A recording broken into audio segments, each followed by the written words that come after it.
Remanto, langsung dari Banyumas, Jawa Tengah. Kombes Budi, bisa dijelaskan Pak, ini update-nya seperti apa? Tadi kan sudah dimulai sejak pukul 9.30, apakah sudah berhasil dikumpulkan begitu sampel-sampel dari 3 tahapan yang tadi disampaikan, Pak? Ya, terima kasih Mbak Renata. Kami sampaikan pelaksanaan tadi ada 3 tahap. Yang pertama bongkar makam, ekshumasi, yang kedua pemeriksaan luar jenazah, yang ketiga pemeriksaan dalam. Saat sekarang alhamdulillah sudah pembongkar makam sudah dilaksanakan, jenazah sudah dikeluarkan. Ini akan dilakukan tahap pemeriksaan luar dari jenazah. Ini melihat identifikasi terhadap jenazah harus dicek persesuaian sesuai dengan surat yang diajukan penyidik di Treskrimum Polda Metro Jaya terhadap subjek yang akan dilakukan pemeriksaan. Tahap selanjutnya akan dilakukan pemeriksaan organ bagian dalam termasuk jaringan DNA. Dan ini proses pelaksanaan 3 tahapan ekshumasi, pemeriksaan luar dan pemeriksaan dalam. Ini menurut keterangan Brigjen Polisi Dr. Hasri, ini bisa memakan waktu 4 sampai dengan 6 jam. Setelah itu sampel jaringan, organ, DNA, dan beberapa yang akan diambil secara lengkap akan diuji kembali oleh tim dari PDFMI. Ini merupakan gabungan dari Persatuan Dokter Forensik Mediko-Legal Indonesia. Ada cabang Jaya, cabang Jawa Tengah, dan cabang Jawa Timur. Itu hasilnya bisa memakan waktu berkisar 1 sampai dengan 2 minggu ke depan. Oke, baik, kita masih menunggu begitu ya 4 sampai 6 jam proses tahapan kemudian ekshumasi ini dilakukan. Tapi apakah ada tantangan dan strategi khusus mengingat ini memang jenazah dari almarhum Sutrimo sudah dimakamkan lebih dari 2 minggu, Pak Budi? Tadi disampaikan kembali oleh Dr. Hasri bahwa alhamdulillah sejauh ini tentang cuaca, kondisi jenazah akan dilihat, ini juga dilihat kontur tanah dan jenis tanah juga dalam kondisi kering. Semoga ini tidak akan menghambat dalam proses pelaksanaan kegiatan hari ini. Meskipun memang ada sejumlah tantangan, tapi memang untuk kondisi tanah yang memungkinkan ini kering begitu ya, jadi bisa diperkirakan jenazah masih dalam kondisi yang baik, meskipun memang sudah ada proses pembusukan begitu ya Pak Budi ya? Betul Mbak Renata. Kita juga dalam kondisi ini juga memberikan empati ya kepada pihak keluarga, karena ada beberapa proses yang harus dilewati dan alhamdulillah pihak keluarga didampingi kuasa hukum. Pada saat diberitahukan akan dilaksanakan proses ekshumasi ini, pihak keluarga juga sudah memberikan restu, menyerahkan pada tim yang sudah ada pada saat ini. Oke, kita nantikan bagaimana pengambilan sampel ini yang memang diperkirakan 4 sampai 6 jam ya Pak Budi. Saya ingin menggali soal sampelnya nanti yang ketika sudah dikumpulkan, kemudian nanti akan dibawa oleh PDFMI tadi ya, akan diperiksa dengan serangkaian ahli dan juga tahapan, ini memakan waktu sampai 1 sampai 2 minggu. Nah, ini hasilnya akan dibawa kemana? Ke rumah sakit atau di laboratorium mana, dan prosesnya apa saja yang nanti akan diperhatikan oleh para dokter forensik ini, Pak Budi? Ya, nanti secara materi lengkap akan disampaikan oleh tim.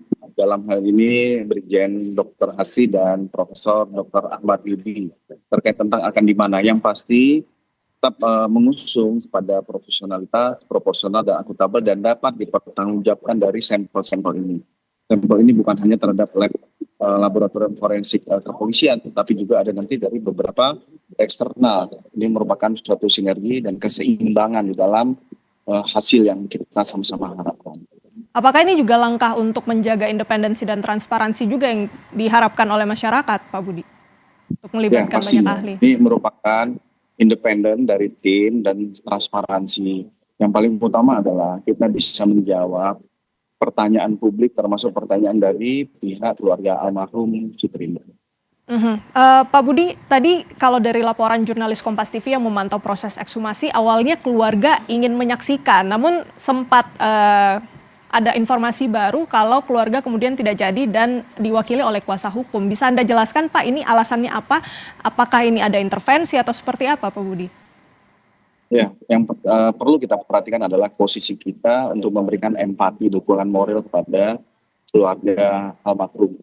Terkait tentang sejauh ini informasi terkait intervensi, intimidasi belum terverifikasi. Dari pihak kepolisian belum menemukan informasi tersebut. Tetapi memberi ruang tentang kondisi psikologis, kondisi kedukaan dari pihak keluarga ini yang harus sama-sama juga kita berikan pengertian. Pendampingan terus dilakukan kepada keluarga begitu ya Pak Budi. Saya ingin masuk ke dalam konstruksi kasusnya. Pak Budi, ini kan sejauh ini sudah diperiksa sebanyak 24 saksi, koreksi kalau saya salah Pak. Nah, apakah setelah hasil ekshumasi keluar, karena ini memang proses penyidikan, setelahnya bisa ditetapkan tersangka atau masih akan melakukan langkah-langkah apa lagi Pak Budi?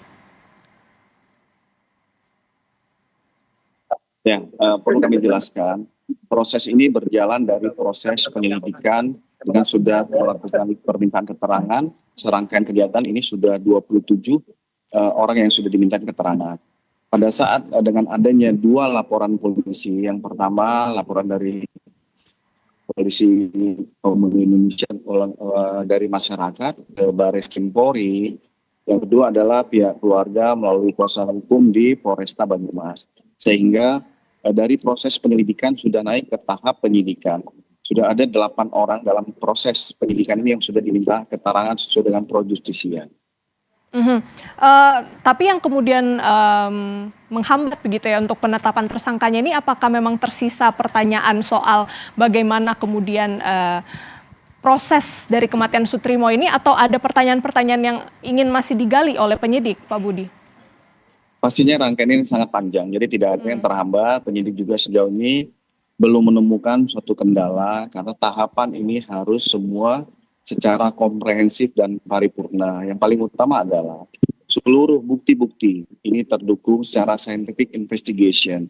Semua harus ada persesuaian dari proses lidik maupun tahap penyidikan. Didukung dengan alat-alat bukti sehingga proses penyidikan ini dapat dipertanggungjawabkan dalam hal proses penegakan hukum selanjutnya. Setelah hasil ekshumasinya sudah keluar, Pak Budi, apakah nanti kepolisian berencana untuk memeriksa saksi-saksi lain atau lebih ke mengkonfirmasi kepada saksi yang sudah diperiksa? Ya, hasilnya kita menunggu secara bersama-sama, beri ruang kepada tim dokter forensik, termasuk nanti dari pengujian lab, hasil-hasil jaringan, masuk DNA dan zat yang ditemukan. Pada saat itu nanti akan melihat langkah-langkah selanjutnya. Masih akan menunggu proses ekshumasi terlebih dulu, hasilnya keluar, tapi memang kan ini juga menjadi sebuah perhatian publik, khususnya bagaimana cara atau proses kematian Sutrimo yang dinilai janggal ini, Pak Budi. Apa strategi ataupun langkah khusus yang dilakukan oleh kepolisian untuk menjamin ini prosesnya independen, transparan, dan tidak ada intervensi, Pak? Ya, dengan melibatkan tim gabungan dari dokter forensik, mediko-legal Indonesia, ini gabungan dari ada dokter dari Jakarta, ada Jawa Timur, dan dari Jawa Tengah. Ini merupakan tim yang terbentuk secara akuntabel. Dan memang mereka lah orang-orang yang expert in area ya, orang-orang yang ahli di bidangnya. Sehingga secara seimbang, secara transparan, dan secara akuntabel. Dan mereka ini adalah orang-orang yang independen. Sehingga hasil yang dilakukan pengujian, baik hari ini proses pelaksanaan ekshumasi, pemeriksaan luar maupun pemeriksaan dalam, ini dapat dipertanggungjawabkan hasilnya.